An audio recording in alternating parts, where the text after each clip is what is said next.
today we're going to be doing a build guide for the Studio Projects C1 mod from micparts.com. I did a video on this recently, this one which I'd already modded, and compared it to the unmodded version. So what I'm gonna do is do another mod and just give you guys a bit of a guide to how you can better complete this modification if you wanna do it yourself.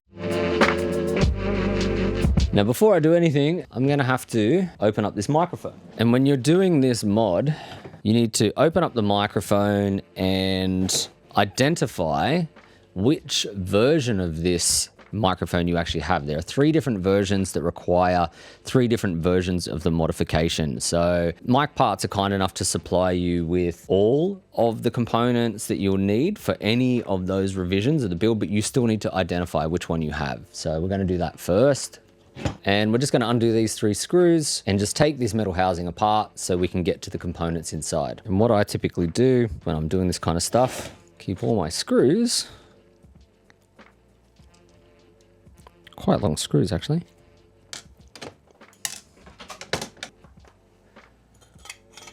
Once we take apart the chassis, we can see and identify which version of the C1 Studio Projects mic that we have. Okay, by the layout of the circuitry. So I can see by this booklet that I'm working with revision 2 of this model. So the first thing I'm going to do is take this rear plate board off so we can start doing some of the desoldering underneath here on the back of this PCB and start slowly removing some components and replacing them with the right components that should be there. The other thing I forgot to mention that can actually be super handy is blue tack. So when you've got a microphone that's rolling around like this, kind of all over the place, what can be really handy is some blue tack just to keep things in place like that. Super underrated as a tool. Okay, now I have my desoldering gun here and I'm going to need to flip this over first while we wait for that gun to heat up.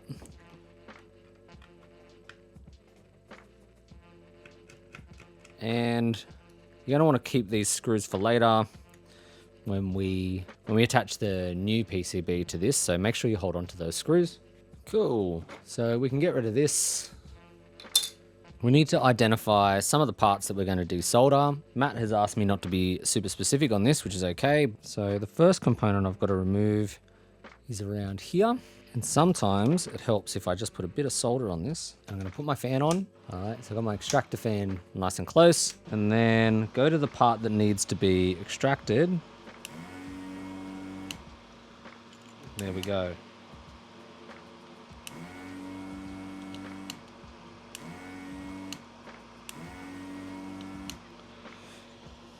And that desoldering pump has made really quick work of removing that component just there. The component basically came straight out and fell out onto my desk and is sitting there, removed nice and easy. I barely had to do anything. Now, for those of you that have tried to remove components before, you'll know that using braid or other methods can be quite tricky, but the desoldering pump makes really quick work of this.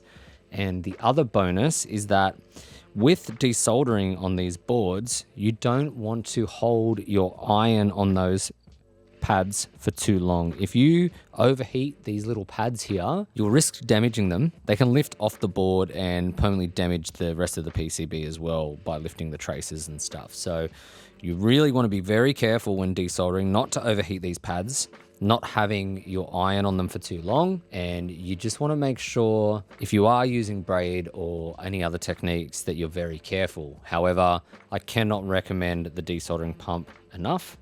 So what I'm going to do is go through and remove the other parts that I need to remove.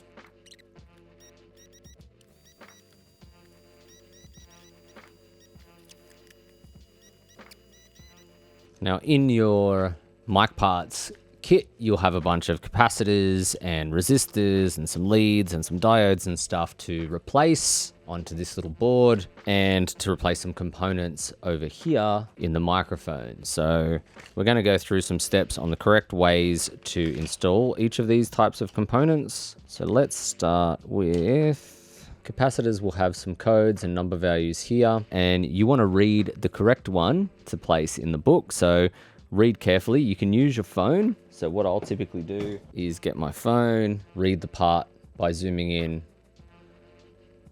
and that's how I check my parts. Now, obviously you can use a magnifying glass. Some people prefer to use types of magnifying glasses and stuff, but I always have the phone there, so I'm just going to use a phone to read my parts. So yeah, so check the value of your component that you're going to put in the board before you place it. So I've got the first capacitor that I'm going to install. I'm going to install it so the numbered code here is showing to the outside over here, so I can read it if I need to later on. I've got that one in the board. It's fitting nice and snug, and I put those in.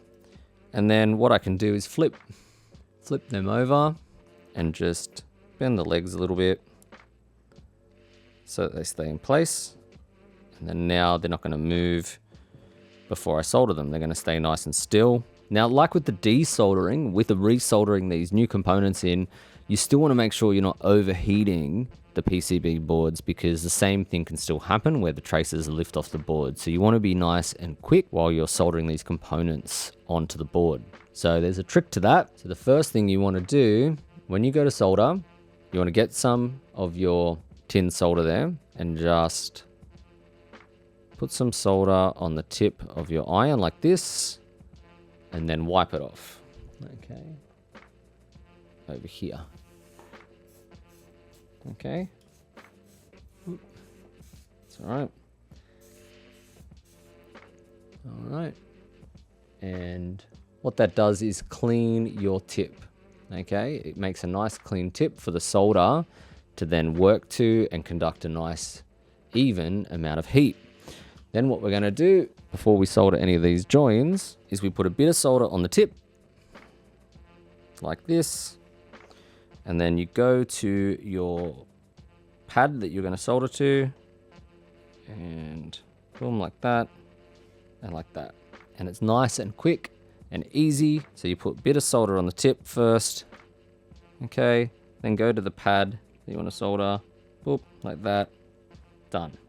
Okay, it doesn't take a lot of effort that way. And by adding the solder to the tip first, it makes the soldering iron nice and hot, and it adds a spot for the solder to heat up and flow to on the board. Okay, like that. Now when you snip these legs, the advice Matt gives, which is a great one, is to hold your finger on the leg so it doesn't shoot off anywhere.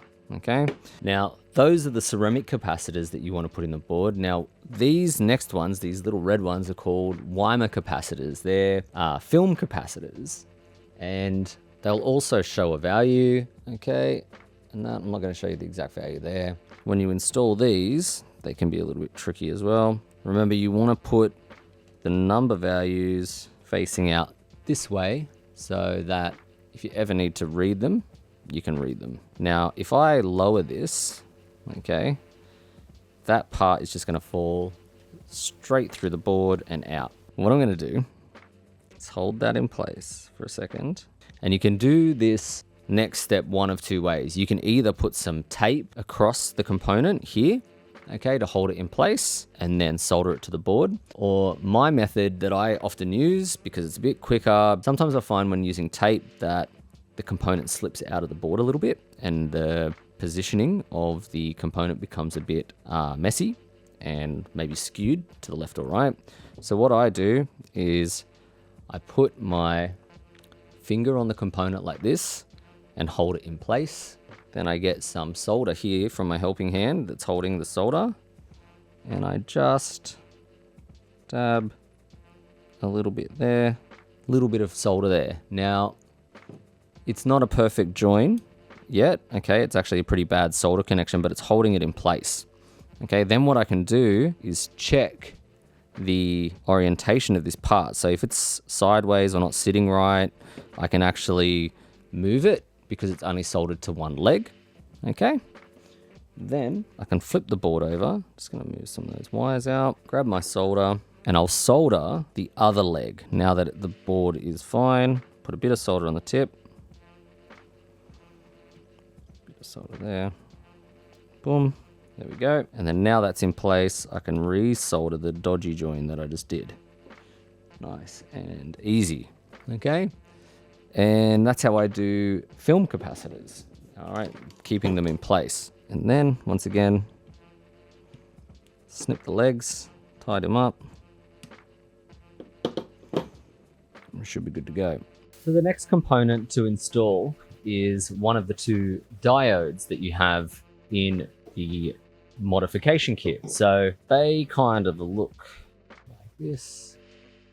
And what you'll notice about both of them is that they have a black ring on one side. That's because these diodes are what we call polarized, which means current will only flow one way through them. So you have to make sure that you install diodes correctly in the right orientation. Otherwise, the current won't flow through them. It'll just get blocked, and then you can imagine what will happen to your audio signal and perhaps your device from there. So what you need to do is identify first up which one of these two diodes you need to install at the next location. And once again, I'm just going to use my phone to figure out which one it is. So I've identified the right one. And then with resistors and diodes, something like this, a forming tool can be very, very useful. And what I'll do with it is put the component in to the forming tool here.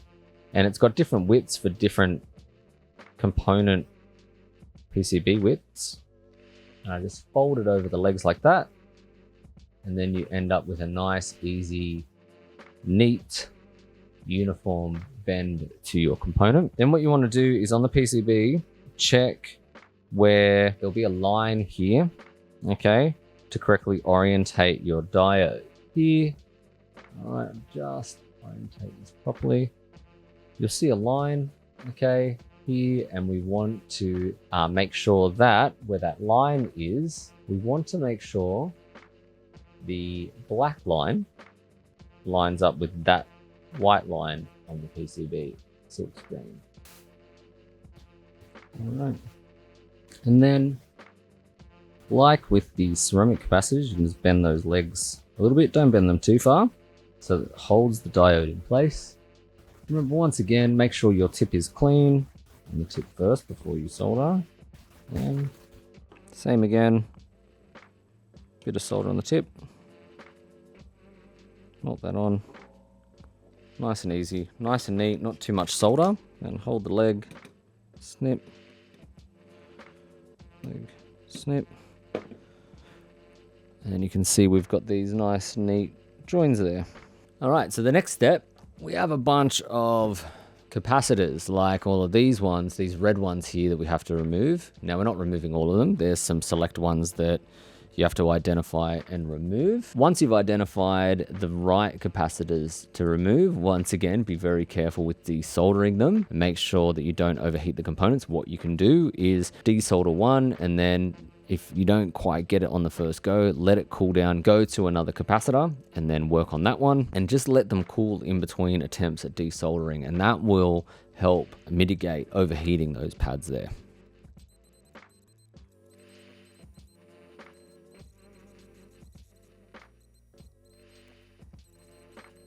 Oh man, so I can say without a doubt, this version, for whatever reason, this revision 2 that I have, is the hardest one I've ever had to desolder. So just to reiterate, be very, very, very careful when desoldering on these boards. As I said before, I've done a few of these, and this one was exceptionally difficult to get the components off. I had to be very patient with the last remaining removals of capacitors and stuff. So just take your time, don't rush it, let the parts cool down if they're not coming off straight away, and then come back to them. Even for me, I've done this a lot of times, and this was challenging. Anyway, once we've done removing all the components that need to be removed off the main PCB, we then need to go to this secondary PCB supplied by micparts.com.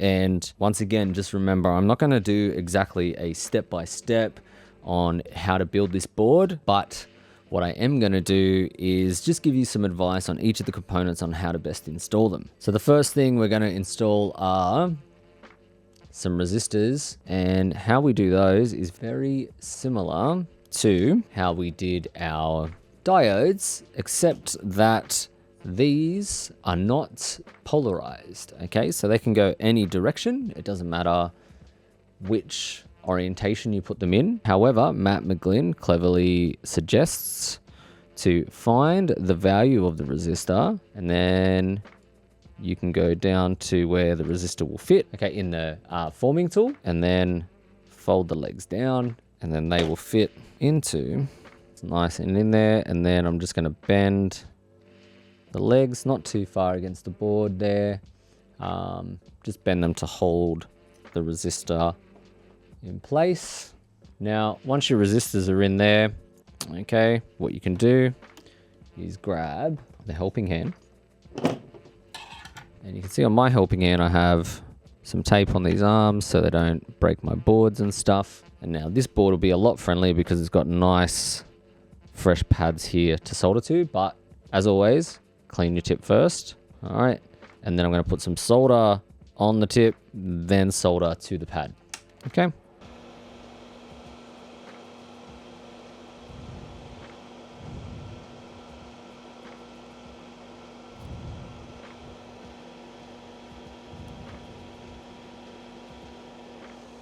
And what you should see is that I've got these nice, neat solder joins with not too much solder on there. And then when I snip them, okay, when I give them a snip,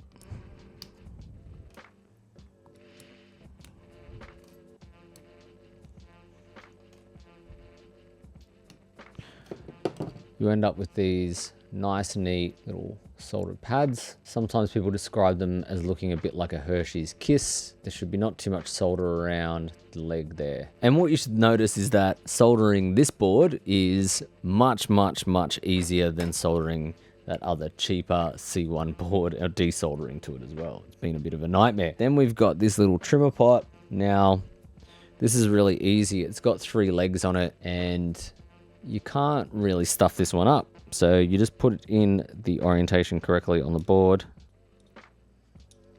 It can only go in one way. All right, then I just bend the legs a little bit once again, okay, to hold it in place. Okay, always a bit of fresh solder on your tip like this. Bit of fresh solder, then wipe it clean. Okay, that's how you clean your tip in preparation for soldering. Then come up. Should melt nice and easy if you put that solder on before you solder. Then you add a little bit more. Nice and easy. And snip those legs. Another capacitor to put in the board. Okay, so that's going to go in. And as I said before, I just hold them in place. So I can feel that it's flush against the board. Get a bit of solder on the tip. Nice helping of solder actually. Okay, and then I just hold that there, kind of get that solder on there so the component, oops, let's go again. Can't go anywhere. So you can see I've got just this little dollop of solder there, and then that holds the component in place. I can check the orientation of that component, make sure it's flush on the board. Now, if you're not confident doing that, you can just tape it to the board with some low adhesive painter's tape. And then once it's in place, bit of solder, bam, and then redo that little dodgy solder there to redo it. And once you connect the iron to that dodgy bit of solder with some fresh solder, it'll just end up with a nice solder join there, as you can see. Then we've got these much larger capacitors. To get these right, you might want to use some pliers and just bend the legs like this, measure them out. Now, what you should notice is with these capacitors, one leg is shorter than the other. So what you want to do is the shortest leg needs to go facing this way down the board. Okay, so shortest leg down towards the trim pot. Done that, and then bend the legs. Okay, going to do the same for the other one. Got this longer leg, shorter leg here, and then we're ready to solder. So these pads are a little bit bigger, so you might need a little bit more solder. All right, so once again, I'm going to clean that tip. Bit of solder. And then just hold it there a little bit longer to let that solder melt. There we go, you can see that solder melting nice and neat. All right, now the last thing that we need to do is solder this blue board and wire it into this guy over here. Okay, so this is going to connect to this board in a couple of certain spots. And once again, it'll be explained in the booklet from Matt McGlynn, so I'm not going to go exactly through that. So what we want to do first is solder each of these blue leads. Okay, we got these little blue leads here. All right, you can take those ends off like this. Okay, and then you got these blue leads. Might need to twist them. And what we're going to do is insert them into the backside of the board. They go in like that. You can either use some blue tack or you can just hold the lead in place. Okay, so I'm going to use some blue tack like this. Hold that lead in place. Some more blue tack like that. You can do this however is easiest for you. I find blue tack very handy sometimes. And I'm just going to go like this and then solder nice and neat to that pad. Done. And then I've got this lead in the back of the board nice and neatly soldered in there. So I'm going to do that with the rest of them.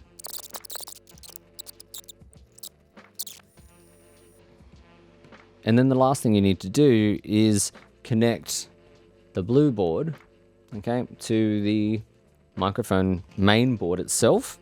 So what Matt McGlynn suggests to do for this next step is you want to have this on your left side, XLR on your right side. Just remember this orientation in the video is flipped, but capsule to your left, XLR to your right. Then this will be referred to as the north side of the board. And this is the south side, the XLR side is the south of the PCB. Then what we're going to do is line this up so that the trimmer pot faces down to the XLR, like that. Okay. And then we're going to take our wires and solder them to the correct replacement positions in the PCB.